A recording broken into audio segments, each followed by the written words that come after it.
Fala moçada, professor Rodolfo Damasceno, e aqui vamos dar continuidade ao nosso conteúdo sobre problemas ambientais, tá?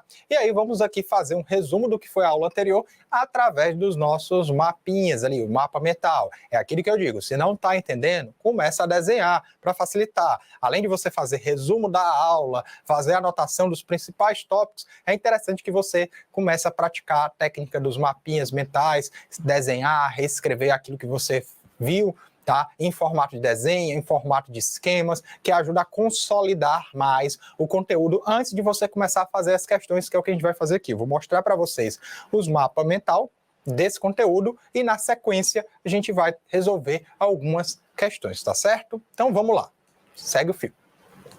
Então temos aqui o nosso mapinha sobre problemas ambientais, tá? Gente, o Enem costuma fazer o seguinte: para problemas ambientais, ele costuma cobrar do aluno causas, consequências e soluções de problemas ambientais. O mesmo pode valer para problemas sociais, mas vamos nos concentrar aqui para a questão dos problemas ambientais. Então, quais são as causas desse problema? Quais são as consequências e possíveis soluções para adotar, mitigar esses problemas ambientais?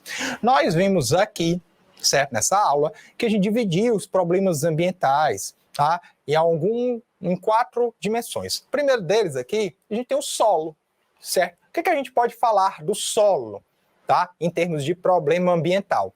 A gente vai falar da erosão, tá? A erosão do solo, que vai provocar aí o deslizamento de massas do terreno. Então você percebe essa erosão, sobretudo ela é mais intensa nas áreas urbanizadas, quando ocorrem os deslizamentos, tá? Períodos de intensa chuva, e aí a gente observa nos jornais, além das enchentes, os deslizamentos de terra, que são muito perigosos, casas desabam, né? Então você tem essa situação aí, e essa erosão, esse deslizamento causando sulcos e ravinas, aquelas ranhuras, buracos ali naquele solo, vai desgastando o solo, vai tirando a sua fertilidade, o que lá no meio rural prejudica a prática da agricultura, tá certo? E aí, temos também o assoreamento dos rios, o assoreamento dos corpos hídricos. O assoreamento é quando, por causa da retirada da vegetação, seja para a prática agrícola, pecuária, ou seja, por conta do crescimento do tecido urbano de uma cidade, tá? Você tira essa vegetação, o solo fica ali desprotegido, vem a chuva, o vento, a declividade do terreno, então a força gravitacional puxa aquele material sedimentar, aquele sedimento para o leito do rio, diminuindo o volume desse rio, né? Prejudicando ali a vida que tem naquele rio, naquele recurso hídrico, naquele lago, naquela lagoa. Então você tem o assoreamento dos corpos hídricos, tá? Isso é um dos problemas ambientais que a gente pode colocar aqui associado ao solo. Falei para vocês também da lixiviação, tá? Estão lembrados que é a lixiviação? Lixiviação é a lavagem dos solos. Quando tem uma enxurrada, ó, lembrou a água, tá? A água vem, arrasta os minerais e nutrientes daquele solo para a parte mais profunda. Isso vai empobrecendo o solo. Detalhe aí, a lixiviação, ela é mais intensa em áreas que você tem maior umidade, que tem maior regime de chuvas, tá? Cuidado aí para não pensar que a lixiviação acontece em áreas quentes e secas, tá? Lixiviação precisa de água, tá? E aí quando você tem o solo desprotegido, você tira a cobertura vegetacional, esse processo de lixiviação ele é intensificado, tá? Então a lixiviação ela ocorre por fatores naturais, mas ela pode ser intensificada na medida que você retira a cobertura vegetal daquele solo, tá? Então você tem esse processo de lixiviação. E a laterização é quando você tem aí um mineral, ferro, alumínio, né? O ferro, ele vai se destacar aqui, ó, tá? O ferro vai se destacar aqui e aí ele vai oxidar. O que é isso que ele faz? Quando o ferro está em contato ali com essa atmosfera, ele vai oxidando. Então aqui o ferro fica mais destacado nesse solo, e aí ele vai criando uma coisa chamada de laterita, tá? É quando ali o ferro está muito em destaque. Então você tem esse aspecto vermelho, certo? De ferrugem no solo, tá bom? E depois nós temos ali, tá, a salinização, tá?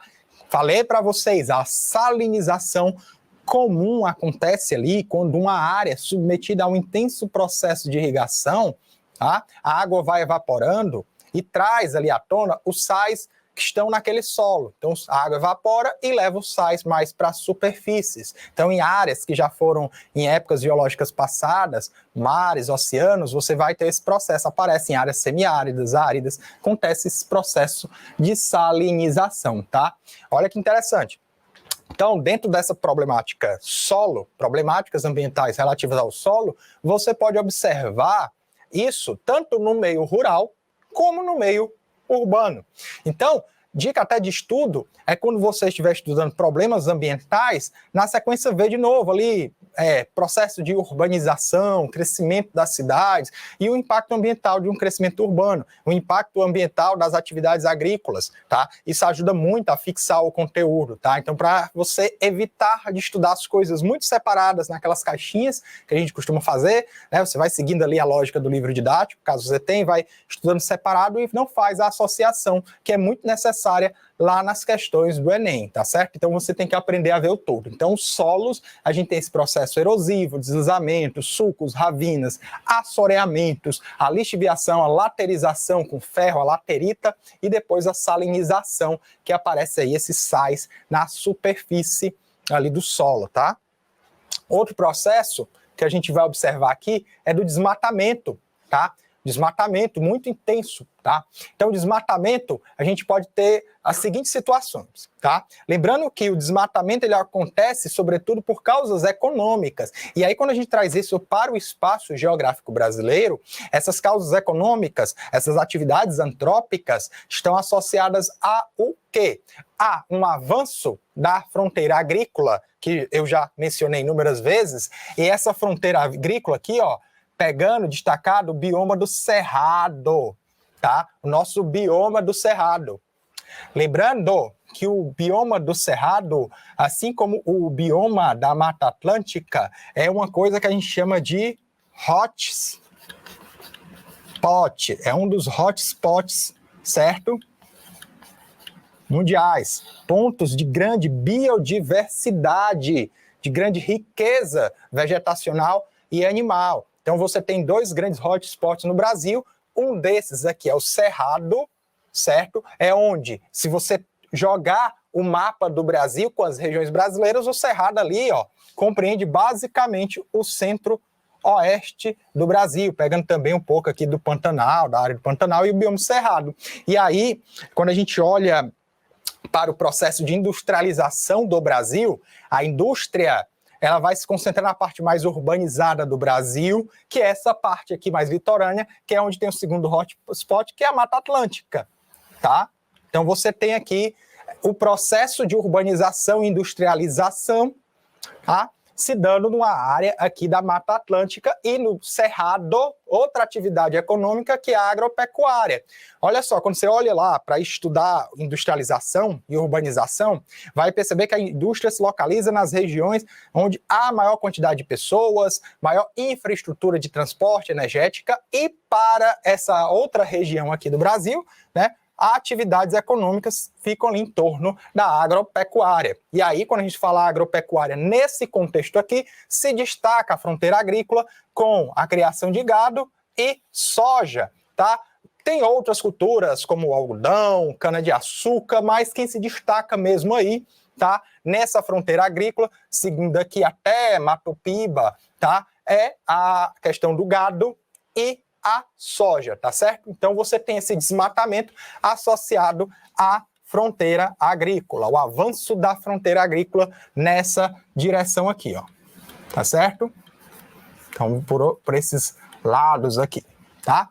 Um outro bioma que sofre com problemas ambientais aí é a caatinga, a nossa caatinga, né? Que devido à degradação desse bioma intensifica o processo de desertificação, tá? Bom lembrar que a área do bioma da Caatinga é uma área que se dá num ambiente semiárido, não é árido, é semiárido. Inclusive, o semiárido brasileiro é um dos mais ocupados do mundo, tá? Então você tem uma área que tem água, não tem um regime de chuva tão regular quanto outras áreas do país, mas ainda assim apresenta-se aí como uma área, certo? Que você tem atividades econômicas acontecendo, como a agricultura, a pecuária, só que também a forma como essas atividades se dão nesse espaço, nesse bioma, podem ser aí prejudicial, acarretando esse processo aí de desertificação, tá certo? Então você tem aqui a vegetação sendo retirada desse bioma, acarretando desertificação. Ouviu aí? Causa, certo, dessas atividades, consequência, desertificação, e aí o Enem poderia procurar aí uma solução como preservação de áreas, delimitação de áreas, aumento da quantidade de plantações, de preservação de áreas de florestas, tá?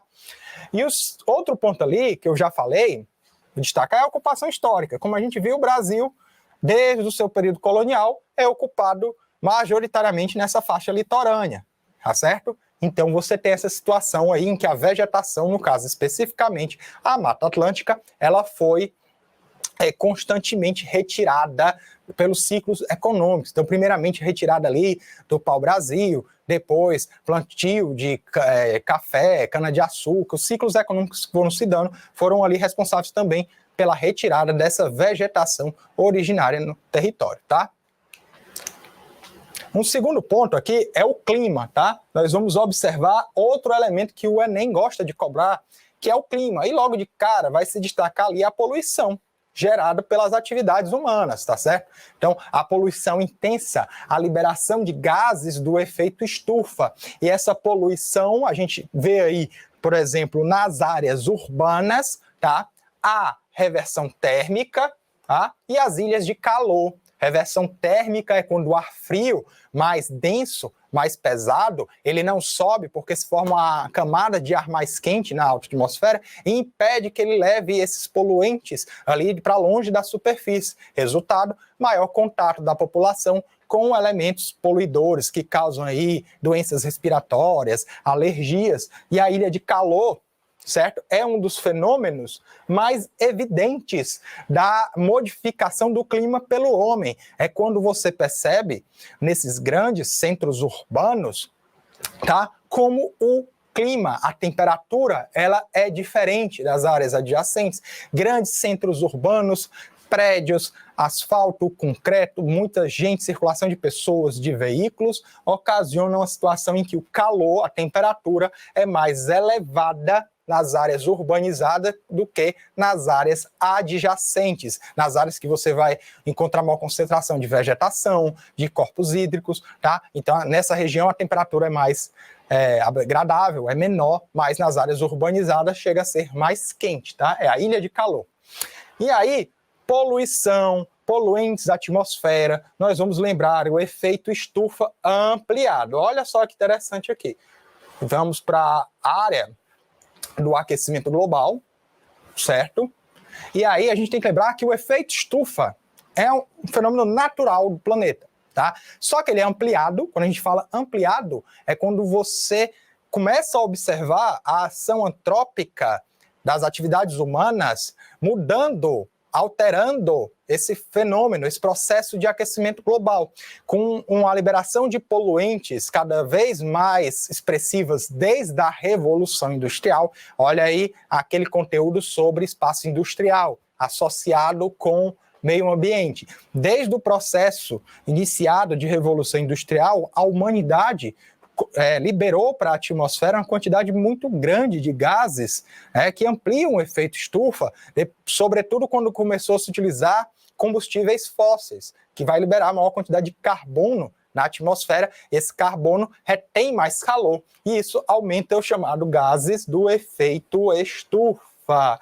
E aí é que a gente observa os eventos internacionais, da política internacional, de tentar frear esses problemas, tá? Frear esses problemas relativos aí a o aumento dos gases do efeito estufa, como o protocolo de Kyoto, assinado em 1987, que vocês costumam dizer que flopou, né? Não foi para frente, tá? Não foi para frente.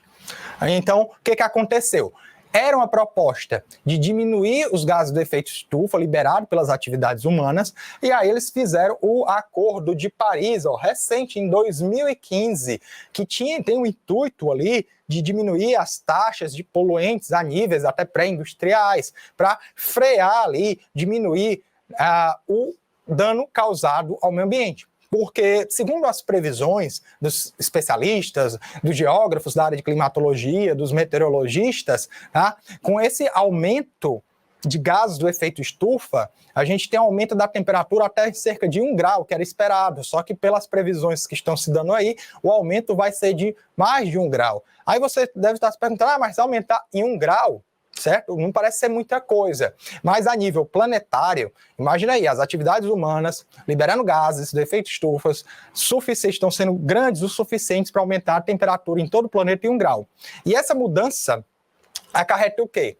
Em acelerar o derretimento das calotas polares, que consequentemente, tá, vai jogar mais água fria dentro das correntes marítimas dos oceanos, e isso prejudica, por exemplo, circulação de espécies, nutrientes, produção de nutrientes, que pode afetar a pesca das populações, tá? Afeta o clima de várias regiões e, consequentemente, aí, regime de chuvas, de seca. Então, tudo isso está ligado nesse aumento de temperatura ocasionado pela liberação de gases do efeito estufa. Eu olho para essa parte de meio ambiente, meu povo, e aí lembro muito bem da área, o que a geografia faz, né? Estuda a relação da sociedade com a natureza. E quando você observa os impactos, né, no meio ambiente, você observa como é desigual essa relação sociedade-natureza, como a sociedade vai retirando mais da natureza a uma velocidade que ela não consegue repor. A ponto, inclusive, da humanidade, os estudiosos, eles falam que nós estamos vivendo um novo período, uma época, o antropoceno, que é a capacidade que o ser humano teve de alterar o meio ambiente global. Isso já foi questão até de Enem, tá? O antropoceno. Vamos seguir aqui para uma próxima, que são ali os recursos hídricos, tá? Os recursos hídricos, aqui, quando a gente fala em recursos hídricos, a gente também vai lembrar de poluição, tá certo? Vamos lembrar de poluição. Poluição, a gente pode pensar em 2 pontos. A poluição que ocorre nas águas oceânicas e a poluição que ocorre nas águas continentais. Quando a gente estuda recursos hídricos, a gente costuma fazer essa divisão, né? Águas oceânicas e continentais. E aí, nós temos o lixo, que vai parar nos oceanos. Lembra do mapinha passado? Mostrando aquele rastro de sujeira, tanto dos navios e nas costas dos continentes, na área costeira dos continentes, a quantidade de dejetos, lixo, plástico. Pois é, então a gente tem nas águas continentais uma quantidade de lixo muito grande. Não é estranho, vocês já devem ter visto vídeos aí na internet das pessoas no oceano, no meio do oceano, encontrando plástico, animais presos ao lixo, né? Tartarugas, o pessoal tirando um canudinho plástico do nariz da tartaruga. Então você tem essa situação aqui. A contaminação e a acidificação dos oceanos, contaminação porque muitas vezes é despejado esgoto, por exemplo, industrial ou doméstico, nos rios, que esses rios, por sua vez, vão desaguar no oceano. Tá certo? E aí temos os riscos para os corais, é um estudo que mostra que os corais estão morrendo, quando o pessoal mergulha, vai verificar os corais, eles estão ficando esbranquiçados, estão perdendo aí a sua vida, isso é um risco, porque nos corais é que se desenvolvem muitas espécies, né? Então há um risco de extinção, e há o problema também, não é muito falado, da pesca industrial. A pesca industrial é quando você usa grandes redes de arrasto, tá? No momento de pescar, e aí você vai arrastando ali não só os peixes que querem pescar, mas também outros animais, e por vezes até quando essas redes quebram, que elas são muito grandes, muito grandes mesmo, elas ficam jogadas no oceano, tá? Então você tem esse risco da pesca industrial também causando poluição nos oceanos. Quando a gente olha agora para as águas superficiais, as águas continentais, melhor dizendo, a gente pode subdividir, falei de poluição das águas oceânicas, poluição das águas continentais, e aí você divide para as águas superficiais e subterrâneas. Então é todo tempo fazendo uma subdivisãozinha aí para facilitar o entendimento.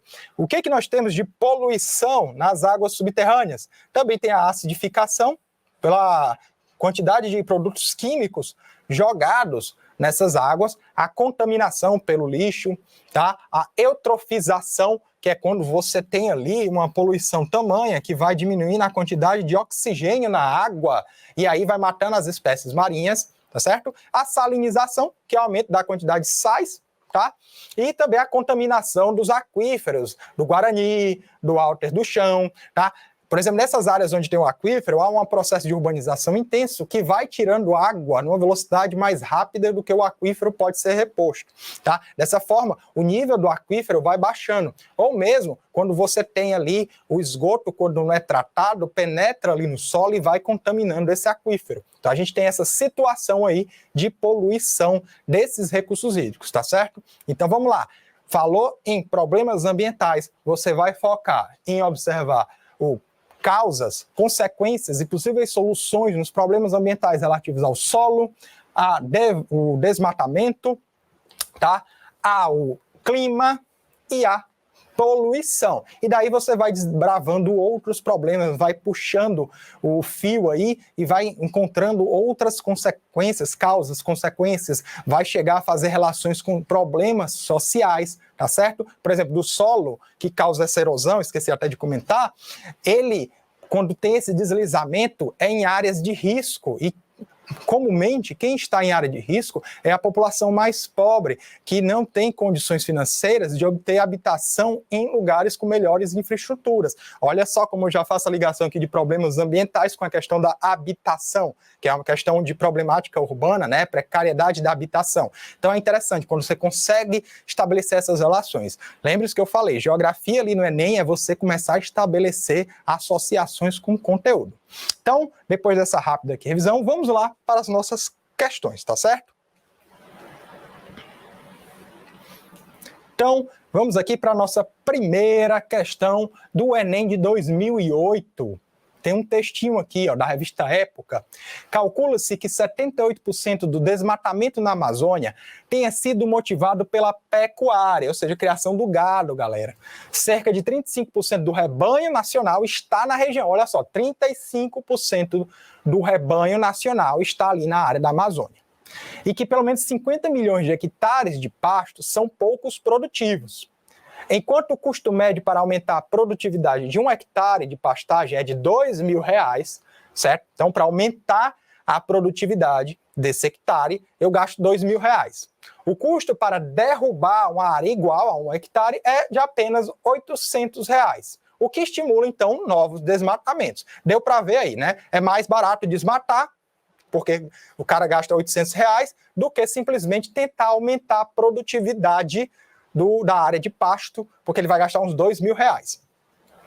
Adicionalmente, madeireiras retiram as árvores de valor comercial, que foram abatidas para a criação de pastagens. Os pecuaristas sabem que problemas ambientais como esses podem provocar restrições à pecuária nessas áreas, a exemplo do que ocorreu em 2006, com o plantio da soja, o qual posteriormente foi proibido em áreas de floresta. Então os pecuaristas lá que vão vender sua carne, quando há um desmatamento de áreas de florestas, aquilo ele pode sofrer sanção, e aí eles tomam multas, tá?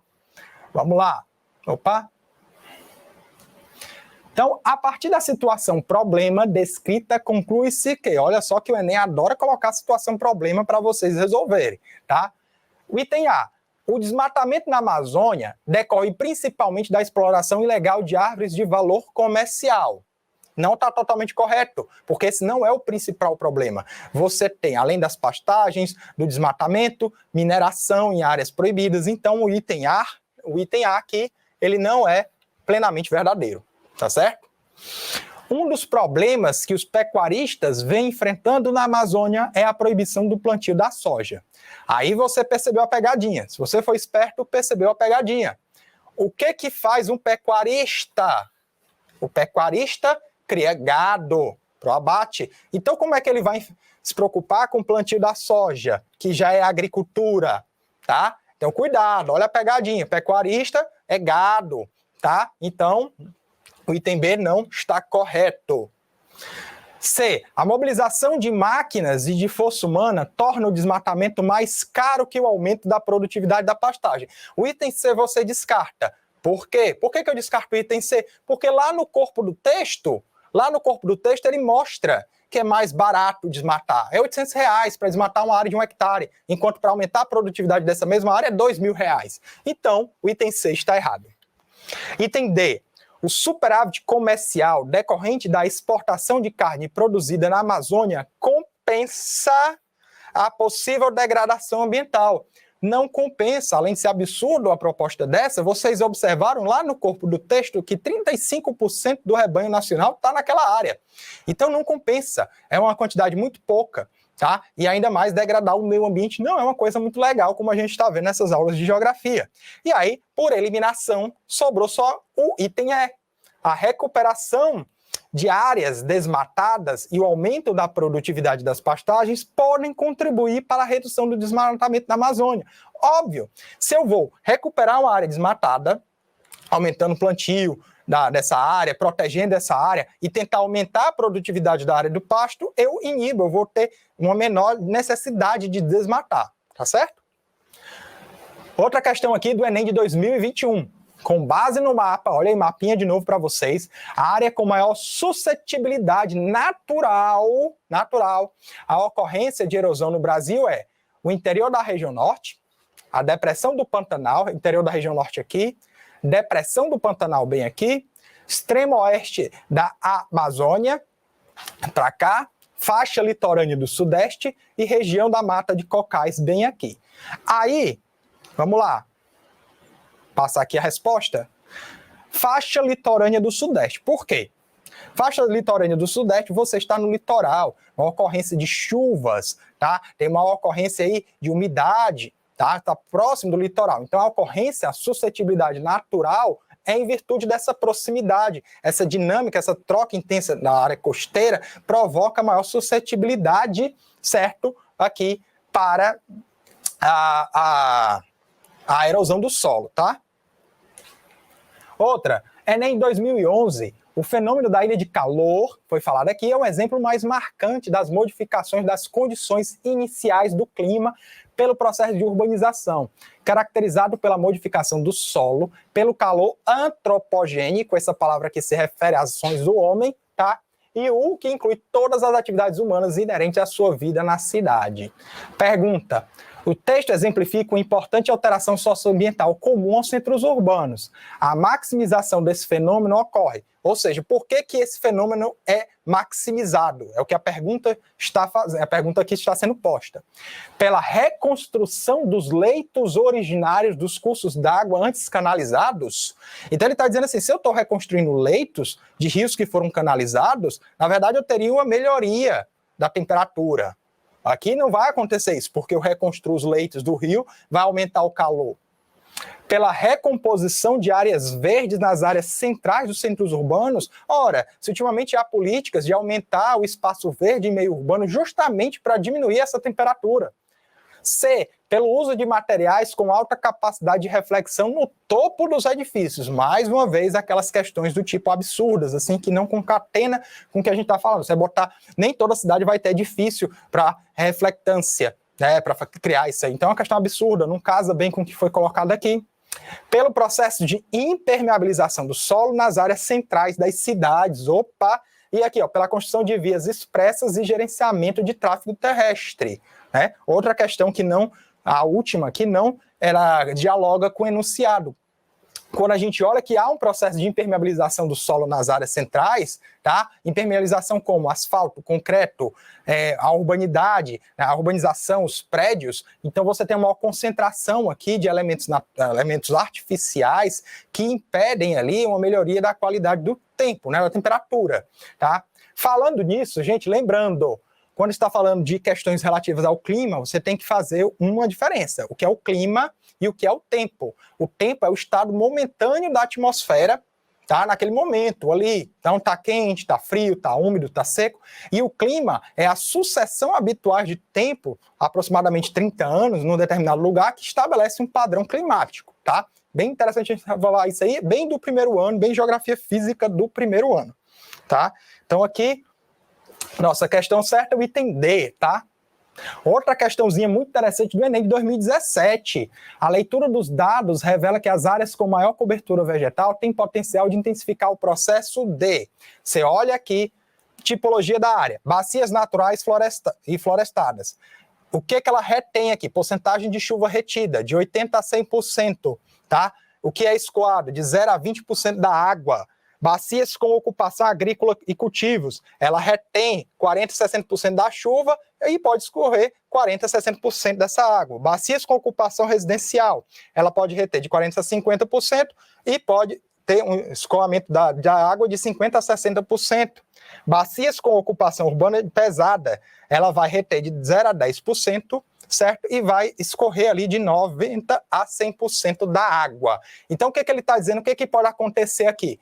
Quando eu tenho uma área, certo? Aqui, ó, a leitura dos dados revela que áreas com maior cobertura vegetacional têm poder de intensificar o quê? A erosão laminar, o intemperismo físico, que eu já expliquei, que ali pela temperatura, pela recarga de aquíferos, pelas enchentes nas cidades ou pela compactação do solo, tá? Resposta correta, recarga de aquífero. Por quê? Aquela água vai ser retida pelas folhas, vai escorrer pelas raízes e vai ali, ó, recarregar os aquíferos. Então, áreas com maior cobertura vegetacional, ela vai reter a água, tá aqui, ó, com maior intensidade e vai possibilitar a recarga de aquíferos, tá? E uma última aqui, bônus, falando sobre o Mar de Aral, tá? O Mar de Aral, no Uzbequistão, tá aqui uma fotinha mostrando que ele foi secando ao longo do tempo. As suas águas foram usadas para irrigação de campos, tá? De algodão, tá? E olha só, irrigação, já dei a dica. Os dois principais rios que alimentavam o Mar de Aral mantiveram o nível e o volume do mar por muitos séculos. Entretanto, projetos de estabelecer e expandir a produção de algodão demandou resultados de desvios crescentes da água para irrigação, acarretando na redução drástica do volume de tributários do Mar de Aral. Foi criado na Ásia Central um novo deserto com mais de 5 milhões de hectares, como resultado da redução em volume. A intensa interferência humana na região descrita provocou o surgimento de uma área desértica em decorrência do quê? Da salinização. Lembra que eu falei da salinização? Ocorre aí em áreas semiáridas, desérticas, e ali esse processo pode ser intensificado pela irrigação. Nesse caso aí, foi desviado os tributários desse mar para fazer irrigação das áreas de algodão e acabou acarretando esse intenso processo de salinização e basicamente no desaparecimento do Mar de Aral, tá certo, pessoal? Então, meu povo, essa foi a aula de hoje, espero que tenham gostado. Se gostou, dá uma curtida aí, comenta, e aí nos vemos na próxima aula. Falou!